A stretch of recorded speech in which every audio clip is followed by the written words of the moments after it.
Welcome to the Sunday morning worship service of DuPage Unitarian Universalist Church in Naperville, Illinois for March 27, 2022. I'm Reverend Connie Grant, minister of this congregation. We are so glad you are here, whether you were present in this sanctuary this morning or watching remotely. It is so good to be together.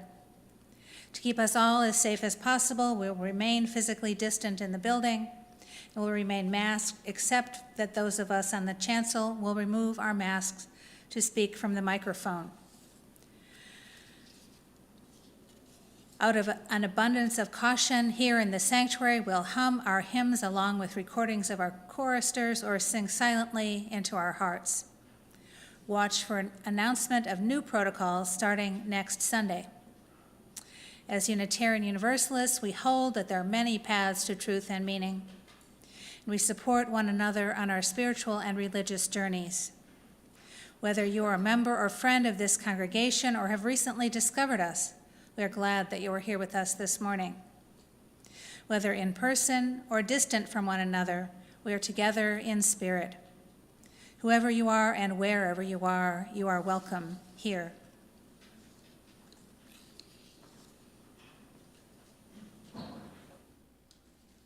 Good morning.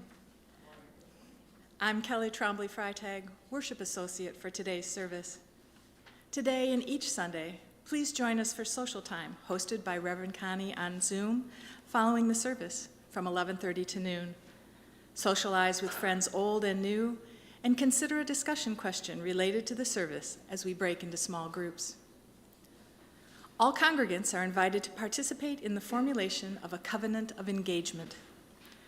Response so far has been great, and we are seeking as much input as possible to create a useful document that will help the congregation thrive. A final session is scheduled for the congregation at large today from 12 o'clock to 1 o'clock by Zoom. Facilitated by Reverend Connie Grant and members of the transition team, congregants are invited to respond to 2 simple questions that will provide the basis for the covenant. You can find the link for social time and creating a covenant of engagement on the church website under Here's What's Happening Now.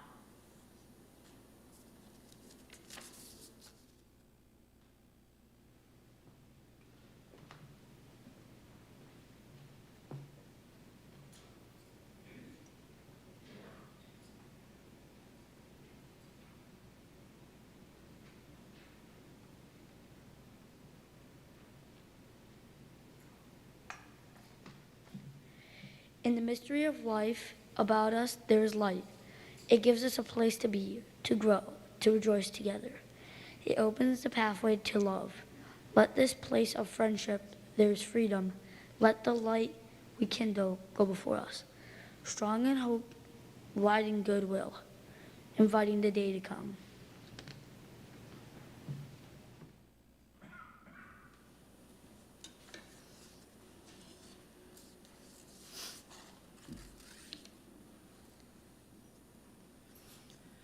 Opening words by Leslie Takahashi.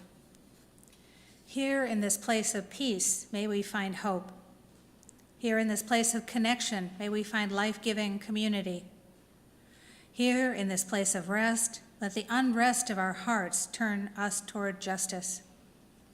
Here in this space made sacred by memories of connection, let us each feel ourselves part of the new that grows from the old in the spiraling unity of years.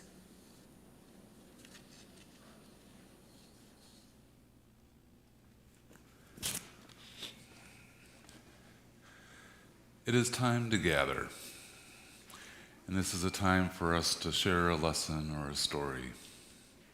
Our theme this month is renewing faith, and I have another story about renewing faith in yourself. It's about using the gifts that you were born with. And the story is After the Fall by Dan Santat.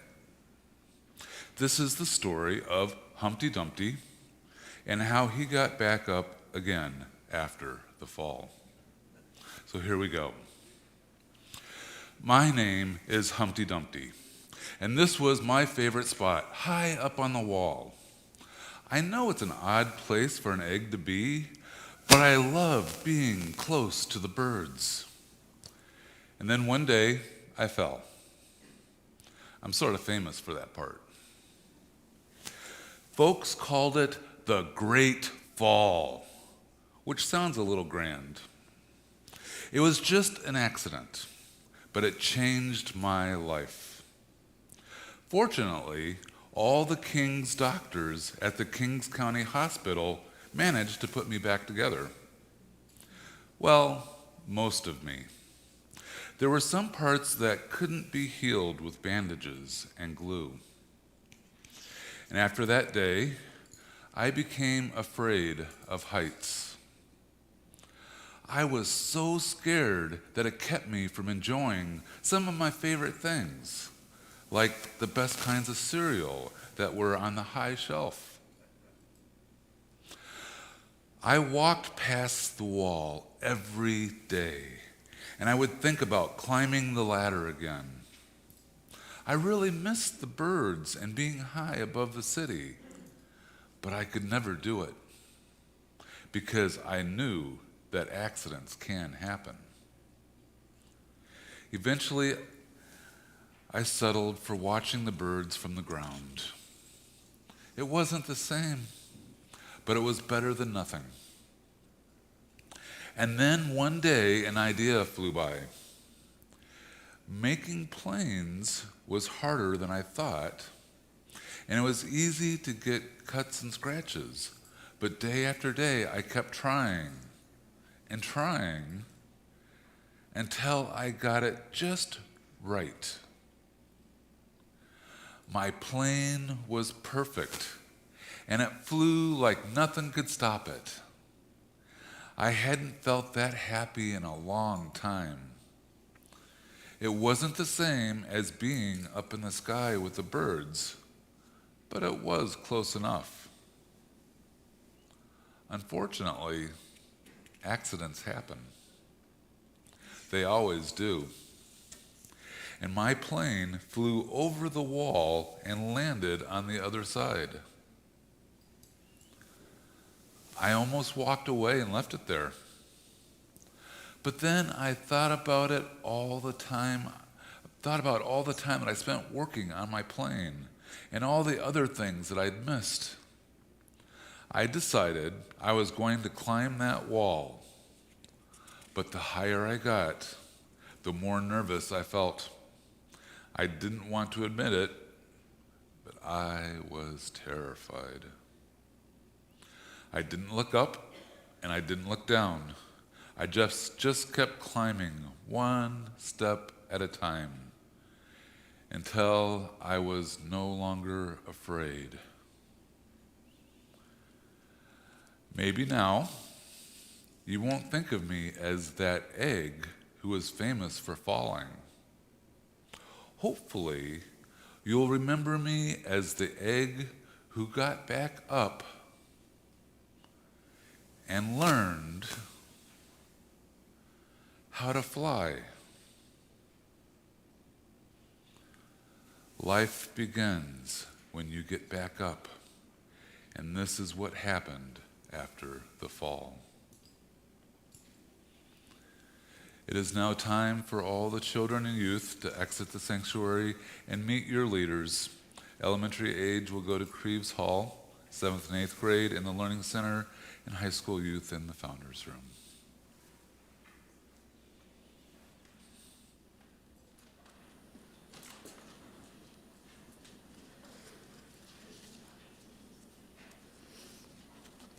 And now those remaining in the sanctuary, please rise in body or in spirit and join in humming or singing silently with our choristers.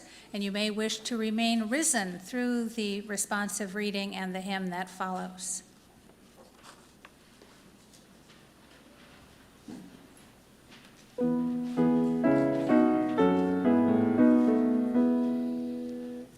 Since what we choose is what we are, and what we love we yet shall be, the goal may ever shine afar.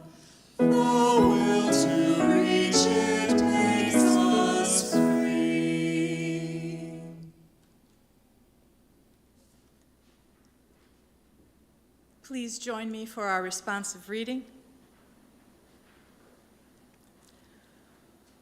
From the fragmented world of our everyday lives, we gather together in search of wholeness.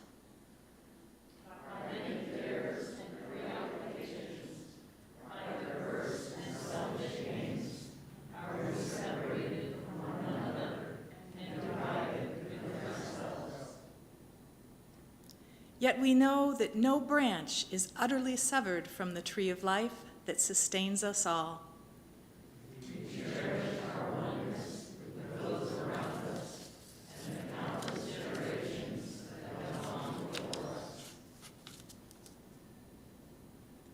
We would hold fast to all of good we inherit, even as we would leave behind us the outworn and the false.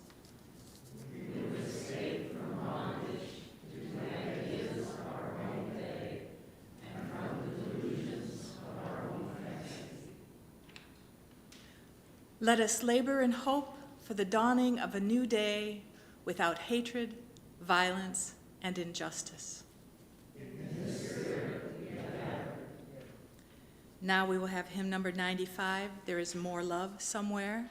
Please hum or sing in your hearts.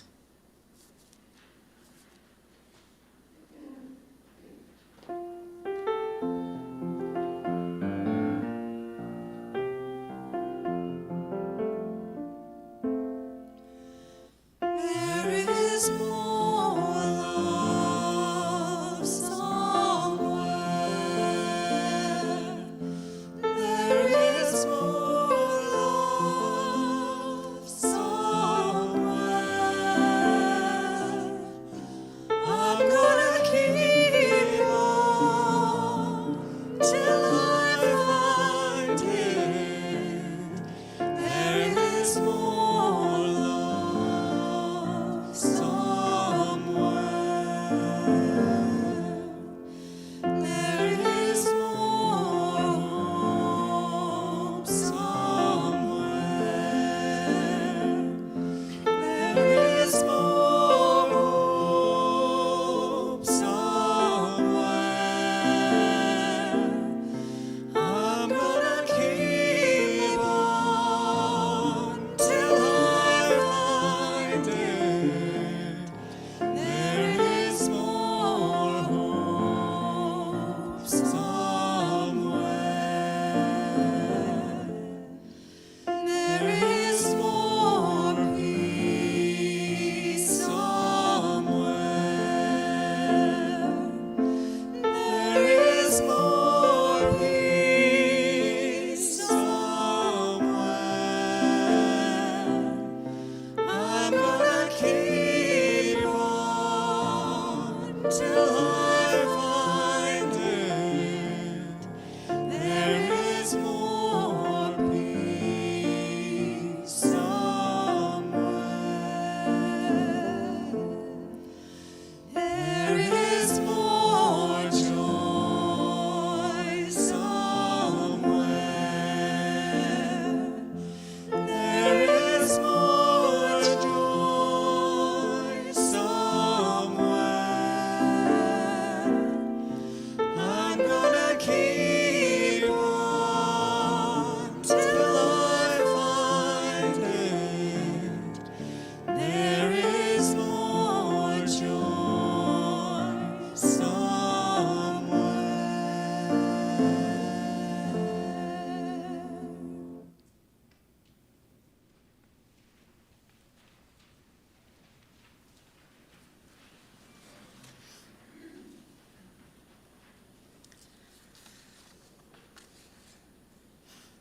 We hold each other in our hearts with all our joys and all our sorrows. We share the sad news of the death of Bettina Lynn Muley on Friday evening. Tina was ready to join with the universe that she said was waiting for her. She was in hospice care as she succumbed to cancer, and the end came quickly. Our sympathies are with Tina's family and friends. As war in Ukraine continues, we pray however we pray and focus our thoughts and energies, for safety and strength for the Ukrainian people. We pray for peace. We remember those who are experiencing losses of various kinds and those facing health challenges.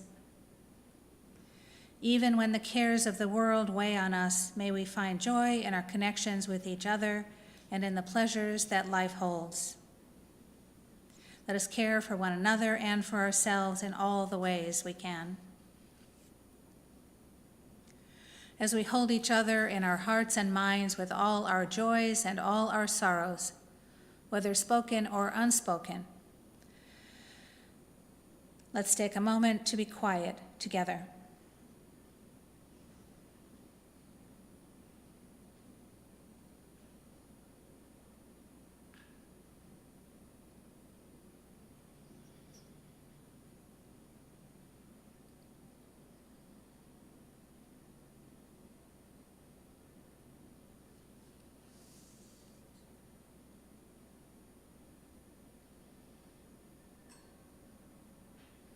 This is a survival meditation by Nathan Walker. I invite you to close your eyes if you wish, or soften your focus, and to breathe. Breathing in, I am aware of my pain. Breathing out, I am aware that I am not my pain. Breathing in, I am aware of my past. Breathing out, I am aware that I am not my past.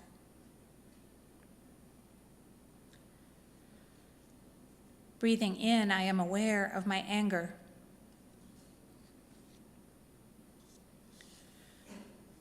Breathing out, I am aware that I am not my anger.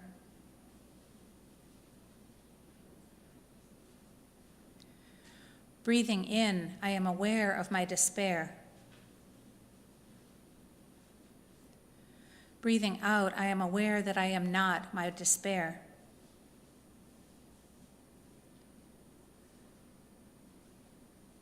Breathing in, I am aware of peace. Breathing out, I am aware that I am worthy of peace.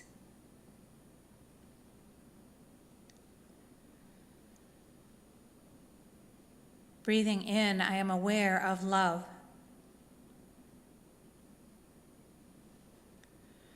Breathing out, I am aware that I am worthy of love.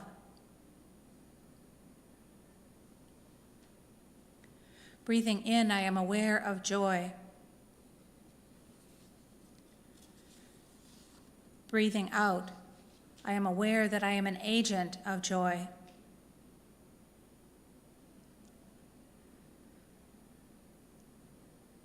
Breathing in, I am aware of hope. Breathing out, I am aware that I am an agent of hope.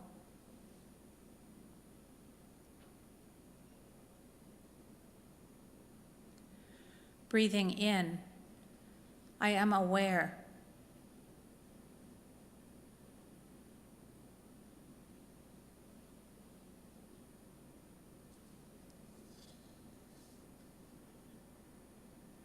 Our hymn is Meditation on Breathing.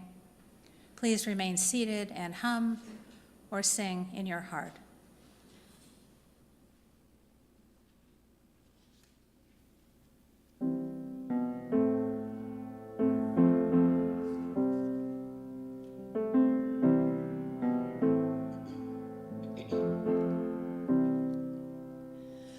Breathe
breathe in peace. When I breathe out, I breathe out love.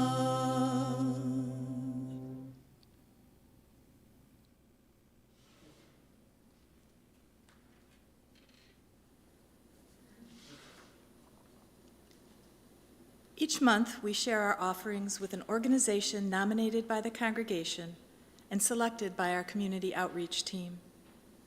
Our special offering recipient for March is Riverwalk Adult Day Services. It was founded in 1983 by a group of 15 religious institutions who recognized the desire and benefits for adults to age in place at home, but who could not be left at home alone. Their mission is to provide a safe, social, stimulating environment for adults in need of daytime care. Donations to support Riverwalk Adult Day Services and DuPage Unitarian Universalist Church can be made through the church website or by mailing a check to the church office. Contributions are given and received in a spirit of generosity and gratitude.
Our reading is All Will Be Well by Meg Barnhouse.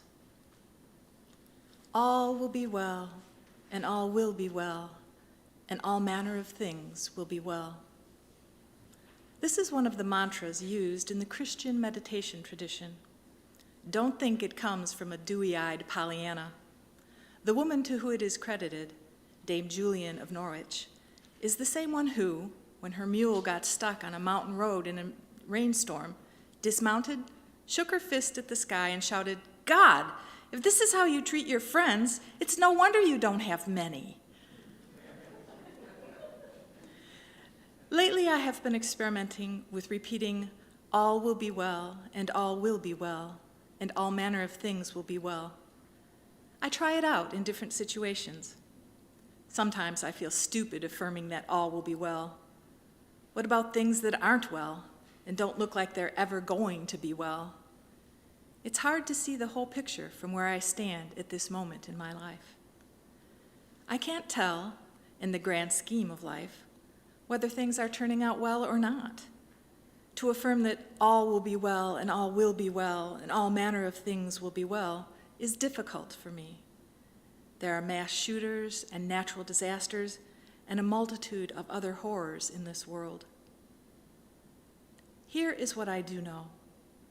I know that I have a choice between hope and despair when viewing the world and my future.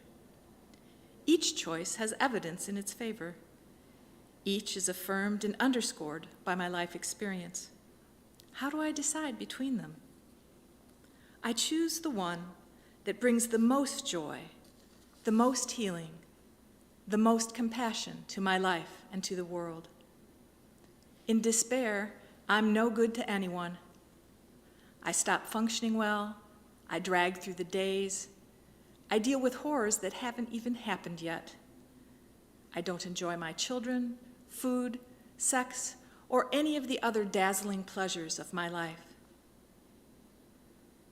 When my mother was dying of cancer, she said to me, "Meggie, everything that happens to me is good." That was a statement of her faith. I was a cynical 23-year-old seminary student. My mother's faith sounded naive and silly. I was in despair over her suffering, but she was not in despair, and it was her suffering. Suddenly, it seemed presumptuous to despair over her suffering when she was choosing not to. As I experiment with this mantra and risk feeling stupid, which is a feeling I despise, I ask myself, which is more stupid? To despair my whole life just in case things aren't going to end well? Or to live in joy and hope my whole life, whether or not things turn out well? I'm going to keep singing this mantra to my fears. All will be well, and all will be well, and all manner of things will be well.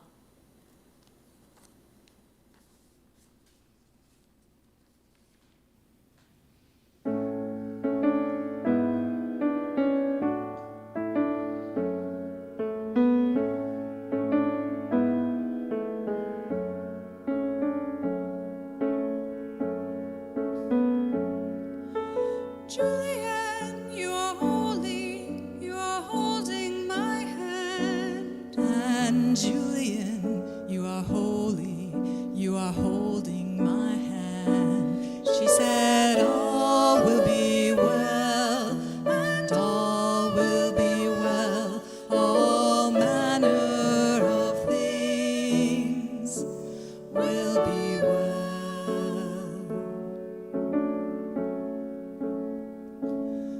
Oh, Julian, do you not know about sorrow? And Julian, do you not know about pain? Oh, Julian, do you not know about hunger? Julian, do you not know about shame? She said, all will be well, and all will be well, all manner of things will be well.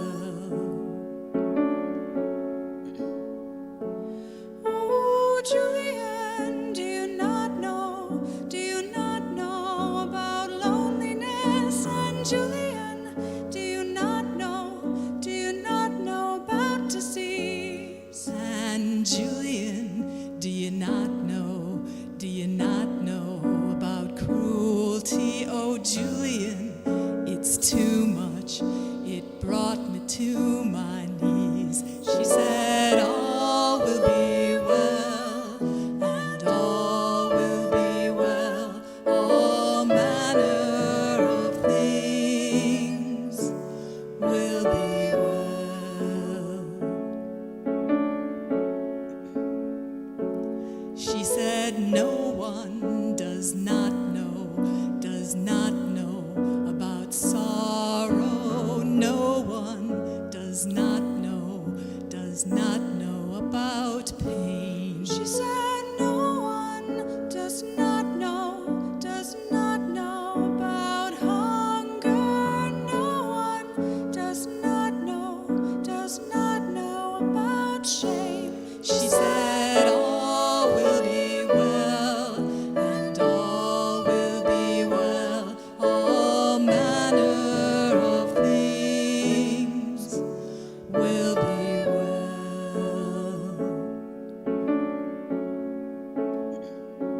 She said, no one does not know about loneliness, and no one does not know about disease. She said, no one does not know about cruelty, and I know it's too much. It brought me to my knees, where I heard, all will be well, and all will be well. All manner of things will be well.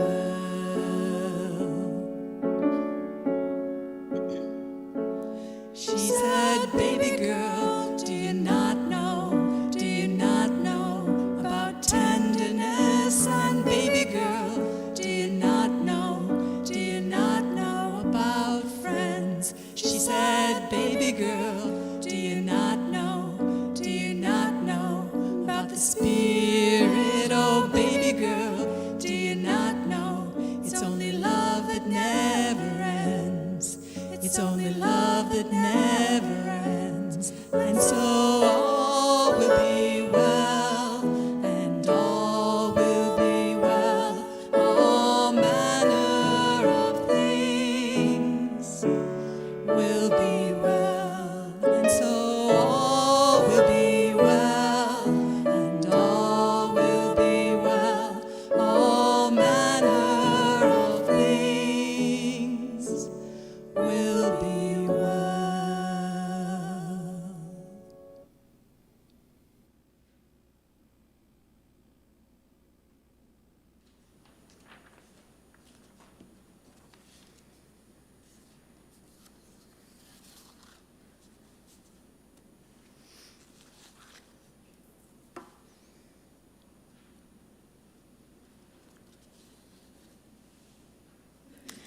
I grew up in a house that was full of books. If you've seen my office, you might not be too surprised. There were shelves lining the walls of every room. The books were randomly shelved, with cheap paperbacks next to first editions, classics next to potboilers. When I was in high school, my friends and I would play the game of looking for unlikely juxtapositions of titles on the shelves. And yes, my friends and I were very definitely nerds. The Greatest Story Ever Told, which, as you may know, is a book about the life of Jesus, might be found next to the story of O, and perhaps you know what that is about. I learned quite a lot about a variety of subjects by reading my mother's books. When I visit someone's home or office, I enjoy looking at the titles on their shelves. By looking over the shoulder of one of my professors in theological school, I read a title that for me speaks volumes in just a few words. The book, I later learned, was a collection of the work of Samuel Beckett. But for me, the actual contents of the book were beside the point. The title was I Can't Go On, I'll Go On. In the title, the two phrases, I can't go on, and I'll go on are separated by only a comma. Only a comma, not a period or even a semicolon. The declaration, I can't go on, is followed with barely a pause for breath, with the declaration, I'll go on. That comma for me is the transition point between despair and hope. That comma is the transformation point. I've known moments when the title, I can't go on, I'll go on, could have been the story of my life, and maybe you have too. Maybe you've been there or will be there, or maybe you're there right now. There are plenty of reasons for despair, plenty of reasons to give up, and plenty of reasons to choose hopefulness as an orientation of the spirit, as Václav Havel called it. More than 30 years ago, when she was all too young, my mother suffered a stroke that resulted in almost total paralysis. Because her medical condition required almost total constant care that there was no other way to provide, after spending 6 weeks in the hospital, she was moved to a nursing home. She'd had a tracheotomy, so she spoke in a whisper that few could understand. She couldn't swallow, so she received nourishment through a nasogastric tube. One of her few remaining physical abilities was that she could use her left hand to pluck a tissue from the box and wipe her nose. Through physical therapy, my mother achieved infinitesimal progress, enough to sit up in a chair for brief periods each day and to enjoy eating a spoonful or two of yogurt. And yet her mind and spirit remained as strong as ever. She remained engaged and interested and loved nothing more than a good conversation, particularly if it were about her grandchildren. A couple of years after my mother died, my Uncle Art, my mother's only brother, faced his own imminent death. One day, over a cup of coffee, Uncle Art asked me a question that I'm sure he didn't expect me to answer. He asked me how my mother had been able to keep up what he called her good attitude until the end. Somehow I found an answer to my uncle's rhetorical question.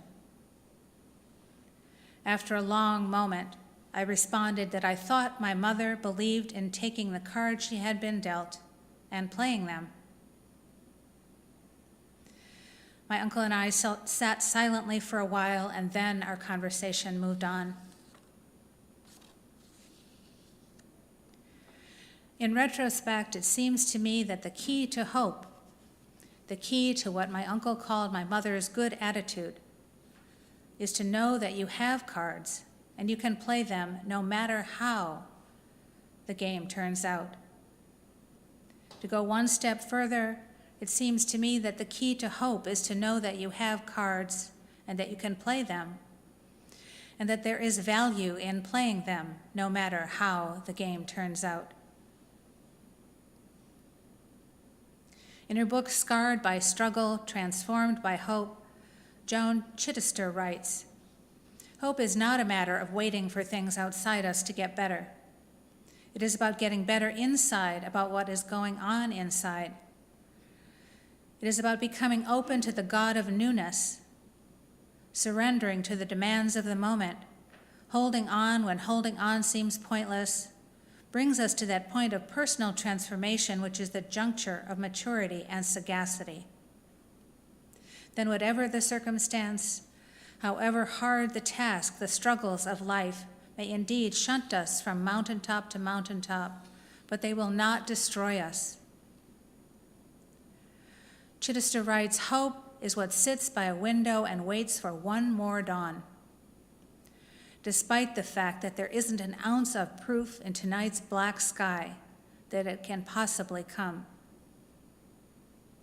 Chittister writes that the task of hope in the face of despair is to find out how much life we can still make with whatever of it we have. the prayer that for me embodies hope in the face of adversity, hope in the face of despair, is this: grant me the serenity to accept the things I cannot change, the courage to change the things I can, and the wisdom to know the difference. Some things, after all, cannot be changed. Some things, after all, can. Sometimes hope itself is a struggle. No matter what happens, we have some choice about how we will respond. Hope is not the same as wishful thinking or even optimism. Unlike hope, wishful thinking suggests that if we just think the right thoughts and feel the right feelings, we can attract the wealth or health or relationship we want. The flip side, the potentially toxic side, to this so-called secret of wishful thinking is that if we do not achieve the intended wealth, health, or relationship, it means that we just didn't think or feel the way we should have, or we just didn't pray hard enough. I don't discount the power of good thoughts or even prayer to make a difference in the universe. And yet I tend to invest my energies in the humanist view as expressed by Unitarian minister Lon Ray Call, that prayer doesn't change things. Prayer changes people, and people change things. Unlike hope, optimism can be founded in illusion. I have read that pessimists often end up happier than optimists because for pessimists, things sometimes work out better than they expected, while optimists often end up disillusioned. Hope is never illusioned. Hope is founded in reality and chooses possibility over despair. While optimism clings to the notion that things will turn out all right, hope works, with works a key word here. Hope works on the principle that things will be all right no matter the specific outcome. Facing reality is not the same as giving up hope. Hope is the real-world knowledge that tomorrow will come, and tomorrow will bring new possibilities as well as new challenges. In a book titled The Anatomy of Hope, How People Prevail in the Face of Illness, physician Jerome Groopman offers a definition of hope: the elevating feeling we experience when we see in the mind's eye a path to a better future. Hope acknowledges the significant obstacles and deep pitfalls along the path. Groopman distinguishes between true hope and false hope. He says true hope has no room for delusion. Clear-eyed, hope gives us the courage to confront our circumstances and the capacity to surmount them. Groopman is clear that true hope does not wait in expectation of supernatural miracles, but allows for and works toward the possibility of natural ones. Groopman suggests that to hope under the most extreme circumstances is an act of defiance that permits a person to live on one's own terms.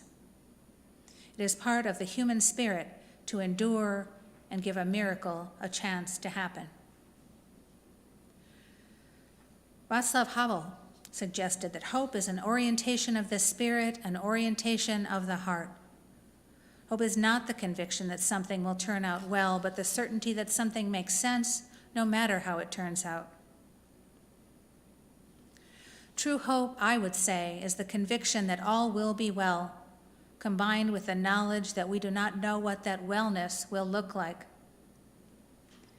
Wellness may not be the outcome we would have wished for. Wellness may not be a cure. But such wellness of the spirit lets us live and die with integrity, with wholeness, with our true hopes intact. To return to Joan Chittister, how much life can we make with whatever of it we have?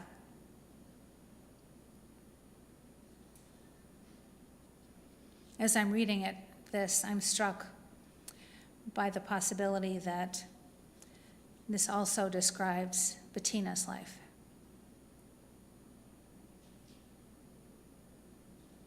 The poet Emily Dickinson called hope the thing with feathers that perches in the soul. And it seems to me that Emily's thing with feathers must also have a sharp beak and strong claws. Hope is fierce and tenacious, not passive but active.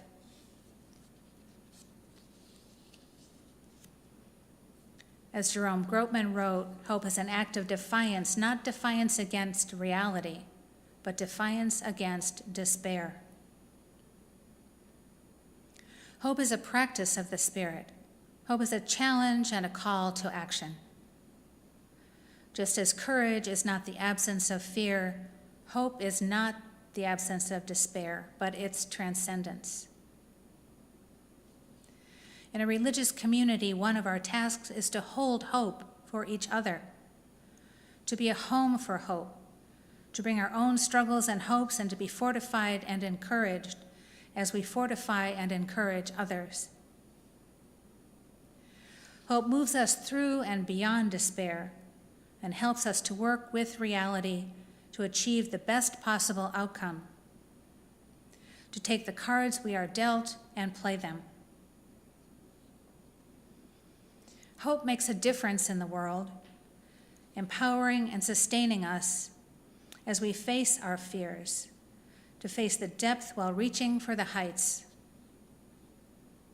Hope is what makes it possible for us to say, I can't go on, I'll go on.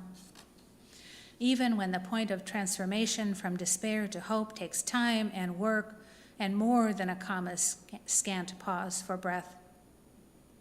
Even when the point of transformation is an ellipsis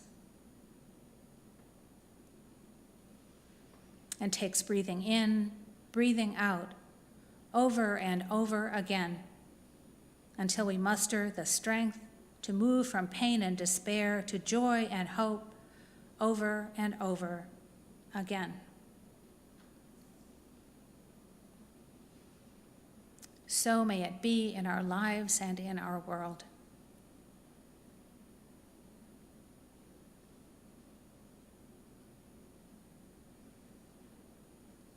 Now will you rise in body or in spirit and join in singing our hymn? Oh wait, not singing. Humming or singing in your heart. Maybe next week. We'll see. The morning hangs a signal.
May we carry the light with us, strong in hope, wide in goodwill, as we follow the pathway of love and freedom.